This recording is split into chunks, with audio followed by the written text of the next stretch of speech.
Amin Rais digugat sama temannya sendiri. Waduh, heboh teman-teman. Ini heboh akibat terlalu sibuk ngurusin Pak Jokowi, Gibran, bahkan Pak Prabowo dengan segala tudingan, nyinyiran, bahkan fitnahan. Sehingga tak sadar kalau dirinya sedang digugat. Rakernas ini dan juga nanti dengan adanya gugatan perdata maupun ke PT UN ya. Apa harapannya Pak?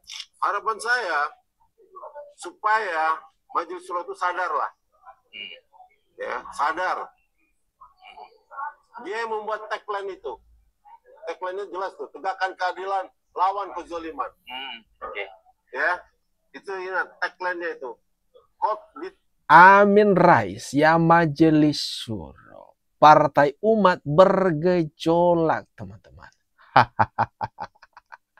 Apakah ini karma?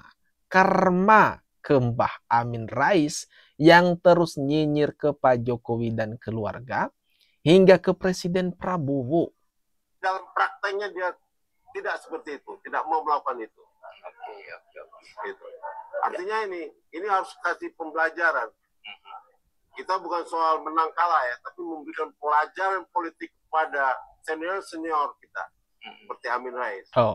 Berarti nanti tergugat Pak Amin Rais ya Pak? Pasti, Amin Rais tergugat. Amin Rais dipastikan tergugat teman-teman. Wah, bakalan rame sini. Bakalan rame. Kan kita tahu bersama Amin Rais ini siapa sih? Dia ini orang yang selalu sibuk nyari-nyari kesalahannya Pak Jokowi, Mas Gibran, dan juga Pak Prabowo belakangan ini. Tapi ternyata nyata-nyatanya dia di Majelis Syuro Partai Umat ternyata keliru, ngaco juga. Sampai-sampai ini Herman Kadir menggugat beliau ini. Perdana negeri ya, kalau di petunnya itu ada Menkumham. Jadi di petunnya itu Amin Rais dan Menkumham. Iya. Oke. Kalau di pidananya itu di PP, ya, dan Majelis Syuro. Karena ada pemalsuan di situ. Oke. Ya, artinya itu ya. Ya, terima kasih Pak Herman.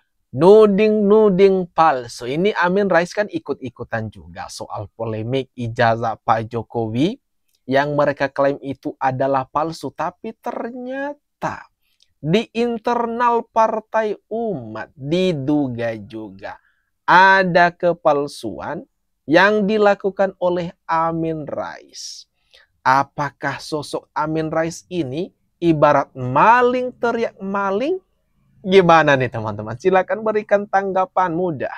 Tepat untuk menyeret Jokowi ke penjara dan mengadili dirinya bersama seluruh dinasti politiknya di hadapan sidang pengadilan yang terbuka untuk umum. Assalamualaikum warahmatullahi wabarakatuh. Inilah Amin Rais. Inilah salah satu dari sekian banyak ucapan-ucapan atau sikap yang terus nyerang Pak Jokowi. Waduh. Waalaikumsalam warahmatullahi wabarakatuh. Jadi saya diberi tugas oleh teman-teman kita semua untuk membacakan pointers, ya, pernyataan bersama advokat, ulama, tokoh bangsa, dan aktivis nasional perihal 1 bulan jelang Joko Widodo lengser, seret saudara Joko Widodo ke penjara pasca lengser. Waduh teman-teman, harapan mereka ini, tuntutan mereka ini setinggi langit. Pengen banget mereka ya. Pengen banget mereka buat menjarain Pak Jokowi. Tapi maaf seribu maaf, nggak ada kesalahan. Apa? Dasar apa yang digunakan sebagai alasan untuk melaporkan, memperkarakan, mempermasalahkan Pak Jokowi ini? Amin Rais. Kekuasaan Presiden Joko Widodo akan efektif berakhir pertanggal 20 Oktober 2024. Itu artinya usia kekuasaan Jokowi demi hukum akan berakhir dalam tempo 1 bulan lagi. Sepanjang menjabat sebagai Presiden RI, sejak pertama dilantik pada tanggal 20 Oktober 2014 hingga jelang lengser 20 Oktober 2024, Saudara Joko Widodo telah banyak melakukan kejahatan dan menerbitkan berbagai kebijakan yang zalim terhadap rakyat. Banyak melakukan kejahatan dan menerbitkan kebijakan yang zalim. Waduh, waduh, waduh. Tudingan ini sangat parah sekali, teman-teman. Tapi juga tak bisa dibuktikan. Kalau diminta bukti-bukti yang valid, enggak ada. Cuma bisanya katanya ini itu berdasarkan ini itu. Dan kami yakini. Aduh, gimana nih teman-teman? Gibran masih nongkrong sebagai wapres. Matamu tak culek raimu, sumpah. Sampai kapanpun tidak dapat berkah dari Allah SWT.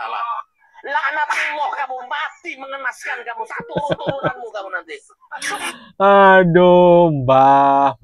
Umur sudah sepuh, bukannya istirahat dengan tenang. Bukannya menikmati masa tua, ngopi-ngopi dan sebagainya. Malah masih sibuk nyinyir ke Pak Jokowi. Dan ini kali ini adalah untuk Mas Wapres Gibran. Aduh. Mantan ketua MPR kok jadi gini ya? Jadi teringat dengan apa yang disampaikan oleh Gus Dur. Kalau Amin Rais ini merupakan pembohong. Allah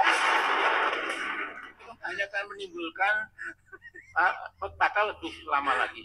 Tokol, bonantok.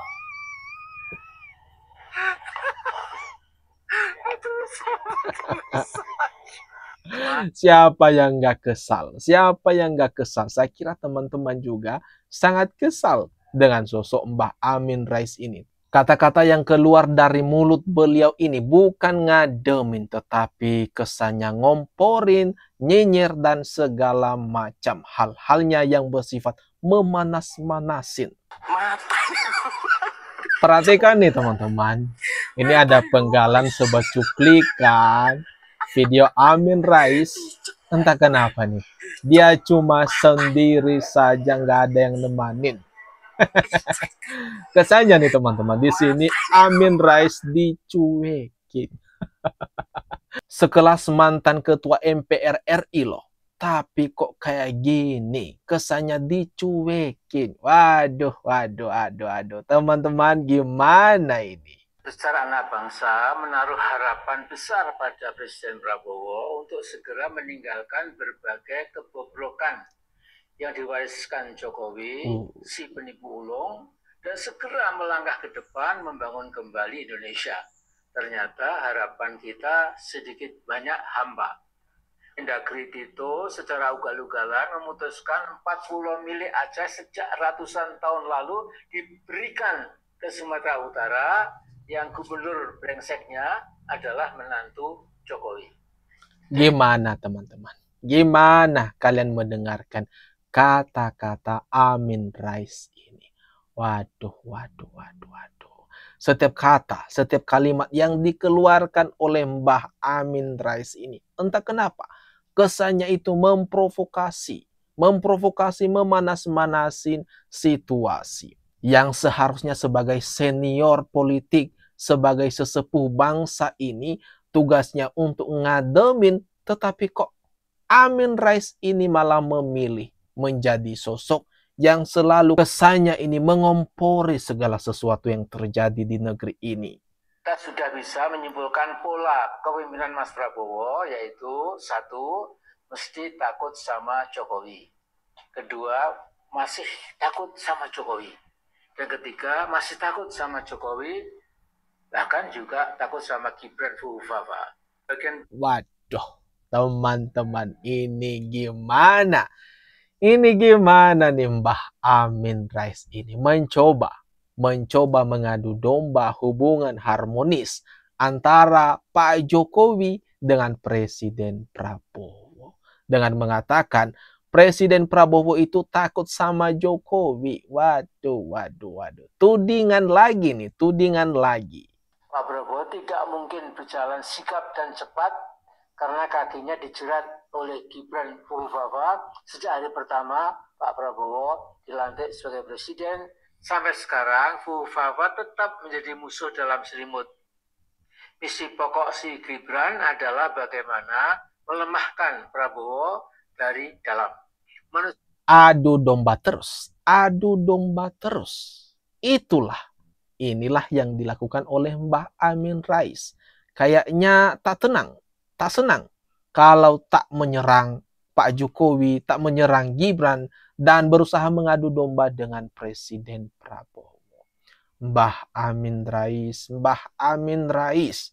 kapan ya? Kapan beliau ini tobat? Gibran Fafa yang tidak punya kapasitas, tanpa integritas, dan nirmoralitas, dalam arti bermoral bejat, masih saja geledar-geledar, bagi-bagi susu, beras, dan lain-lain, dan menamakannya sebagai bantuan Wapres. Selalu saja nih teman-teman, di mata Amin Rais ini apa yang dilakukan oleh Jokowi, apa yang dilakukan oleh Gibran juga salah.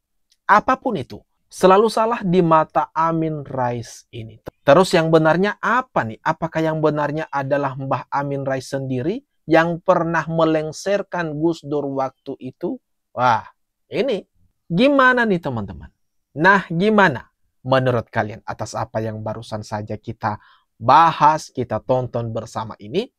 Silakan tuliskan komentar terbaikmu ya di kolom komentar yang ada di bawah ini.